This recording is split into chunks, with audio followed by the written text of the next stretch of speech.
Hey everyone, today I'm going to go through my 5 steps on how to get involved in local politics and join the resistance. As I touched on in the last video, a lot of people like myself who have been getting active in the last few months are kind of feeling the fatigue set in. But I know that there are a lot of others out there who maybe haven't gotten started yet. Maybe they don't know where to start, how to start, or maybe they're just feeling a little overwhelmed. Well, here are my 5 steps to get you over that hurdle and get you involved. Step 1 is choose your issues. Now, this might seem quite obvious and simple, but it's a little more complicated because there are so many things going on, new things that we are hearing about every day, and it can get very, very overwhelming. So just pick 2 to 3 issues that you're going to focus on, and those will be your main issues that you read the news on, and you make sure that you're involved in all of the ways that you can be involved. Obviously, there's plenty of room to be involved in other issues that you care about, but narrowing it down to 2 to 3 is going to help you focus your time because you only have so much time. Now, it might be difficult to figure out which issues you're going to choose, and the way that I've narrowed down my issues is the things that I keep on clicking those links, I keep on reading those articles and wanting to know more about the issue and how to fix it. So I've noticed over the last few months that I keep on coming back to anti-racism work, to voting rights reform, and to abortion access. So those are my 3 topics that I focus on and that I read as much news and as much history as I can on these issues. Step 2 is find your representatives. Now, I mean this on all levels. You need to find who is out there in the world and representing you and your interests, or at least who is supposed to be representing you and your interests. So, as you probably know, you have 2 state senators and 1 congressional representative, and that's on the national level. But you also have state representatives that deal with state politics. Now, depending on where you are, this works many, many different ways depending on the state and the town or city that you live in, so make sure that you can find all of the information on this.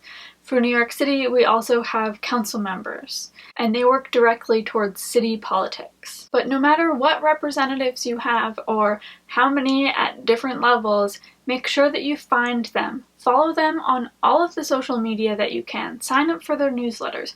Make sure that you know what they're doing and what they're saying. Because if they're doing what you want, if they're representing your values, great! That's fantastic. Make sure you congratulate them. Make sure you thank them for doing what you want them to do. This will give them energy to continue the fight, and also just provide valuable feedback that they're doing what their constituents want, which is their job. And then, of course, what you hear more about is if they're not doing something that you want, then you get to yell at them. And I still say maybe be nice about it, certainly to anyone who's going to answer the phone when you call. So make sure that you're up to date on what all of your representatives are doing, and make sure you give them feedback, both positive and negative. And this is one of the areas that having a focus of just 2 to 3 issues can be really helpful, because you don't want to call your representative and say, well, I have A, B, C, D, and go on and on and on about all of these things that you care about. They're just going to get lost. What you want to do is represent just a few focused issues that you care passionately about, because it's that passion that's going to motivate them to do what you want them to do. Step 3 is get a buddy. Get a friend, get your roommate, your partner, your sister, whoever it is, get someone, hopefully where you are physically, and then you can both attack the issues that you care about. You and your buddy don't have to have the same issues. In fact, if you have different issues, you get more coverage that way. But this means that you can check in with them, see how their issues are doing, what they're up to, any interesting facts and articles that they might be reading that they'd want to share with you, and vice versa. But one of the areas that having a buddy is really helpful in is step 4. Step 4 is go to something, whether this is at a protest, a local organizing meeting, a political party club, or volunteering, or maybe going to your representative's town hall. All of these things are helpful in their own ways, and it helps get you out there for the next time. As I've said before, having the practice of showing up at these events, especially when they're pretty low stakes, is helpful so that the next time you're more likely to go, you're more likely to show up, and that's what this is all about, is showing up and making sure that your voice is heard. And if you're not sure where to go, you can check out resistancecalendar.org. It's a really fantastic website that has coverage across the US of different events and meetings that you can attend to make a difference. If you're in New York City like myself, you can go to takeactionnyc.com, and they have a fantastic calendar of all of the events all over New York City. And if you're looking to volunteer in New York, go to We Are New York Values, and you can click through based on your interests and be matched up to organizations that are doing the work that you're interested in and are looking for volunteers. And finally, step 5 is educate yourself.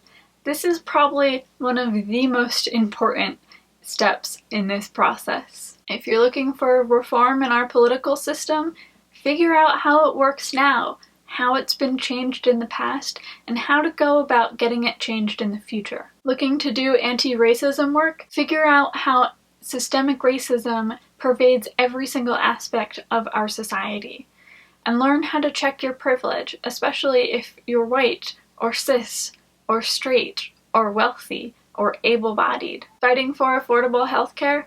Figure out why the economics of healthcare is different than normal free market economics, and find out what other countries have done about this, how their systems work, and how we might adopt aspects of their system in our country. And that's it. Those are my 5 steps to how to get started in the resistance. Just a little bit to get your feet wet and prepare you for what's going to come up next. As always, thanks for watching. If you enjoyed this, please like, and if you're looking for more, go ahead and subscribe. So how have you gotten started in the resistance? What are your issues? I'd love to hear what you're up to.